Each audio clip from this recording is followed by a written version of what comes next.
if it wasn't for the pet pantry and Lynn and everybody that works there, I wouldn't have been able to afford to keep my 2 dogs and cat. And they even got somebody to pay to have her fixed. She wasn't fixed, she was. And I've had really bad health this last year to 2 years, and if it wasn't for my 2 little dogs, I wouldn't want to even make it. They pay attention to me every day, everything else, and when I was having some little seizures, baby girl was tugging on my t-shirt right before I'd have one and was letting me know, and then I made sure I just laid down in bed. But they're the best little dogs and the best cat, and I couldn't imagine being without them. And the pet pantry, in the last year and a half, I've used that $60 to $70 that they supply me with, with food. I've used that. I paid off 2 credit card bills, and I paid off a doctor. And I've caught my bills up, NIPSCO, and everything's all paid in full. Thanks, and this is all due to the pet pantry. This little business that is just wonderful. And even Michelle gave me a little cart when I go to the grocery store because I couldn't carry things, especially I fell and broke my hand and fingers because of my blood sugar. And it's just wonderful that I talk so highly of them and tell everybody how great they are. Because I said if it wasn't for them, I said it wouldn't be worth living if I had to stay here by myself. Because I'm still not allowed to drive the car. So it's just the animals and I'm so thankful. And Michelle I don't know if she doesn't believe it, but I thank her every time. And she says, Chuck, it's all right. And I said, no, you don't know what it means. I said, that was my mother's dog for almost 5 years. Now she's been mine for almost 6. And I said, and baby girl, I said, I wouldn't want to be alive if I didn't have my 2 little dogs. I said, they just pay attention to me like you can't believe. I said, I go outside to take out the garbage. When I come back in the door, they're barking and kissing me and everything else. And I'll say, Dad's got to go lay down. And they both jump up on the bed. It's the best, and it's all due to the pet pantry. My bills and everything is due to the pet pantry. I would have never been able to survive. I would have had to give these up, and I don't think I could do that. Great.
Eva lives in LaPorte with her parents and 2 pups, Nico and Izzy, all 3 of which receive disability income, and things are very tight. When Eva's best buddy Nico got sick, the family didn't know how they would be able to care for a senior pup with diabetes and cataracts. The medication, special diet, and supplies cost more than $200 a month.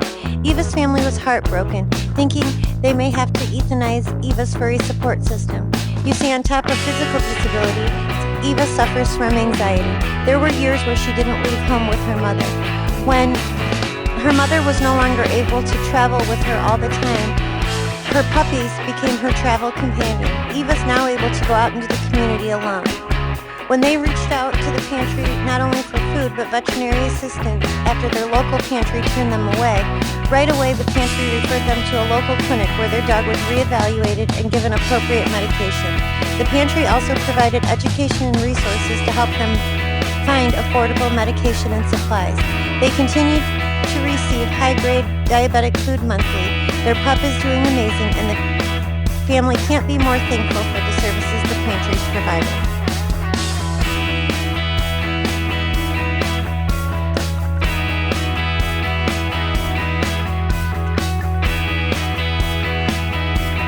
Corinne and Randy were scared when Corinne had to take maternity leave. They weren't sure how they were going to make it financially.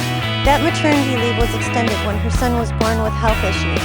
She was not paid for her time off, and they were unsure how they would support a baby, let alone their pit bull Miley and 3 cats, Chloe, Callie, and Dory. These pets were Corinne's children before the baby came along, and she couldn't even fathom surrendering these babies after all they had been through. Each pet was a rescue that came from hard times, and they were still committed to seeing these pets through. Miley was still recovering from starvation at time of rescue. Corinne had special rescue stories for each pet, and she values the commitment of providing a forever home. For example, she met Callie while donating food in memory of her previous kitty, which passed over the Rainbow Bridge a few years before. Corinne found out about the pantry from her sister, and since then they've been regular clients. While she is back to work right now, the family still appreciates the assistance as they work to get on their feet. Not only has the pantry provided her food and supplies for her pets, but given her peace of mind and freed up money for the baby's needs. She has also appreciated the level of compassion and pet care education she has received while being a client of the pantry.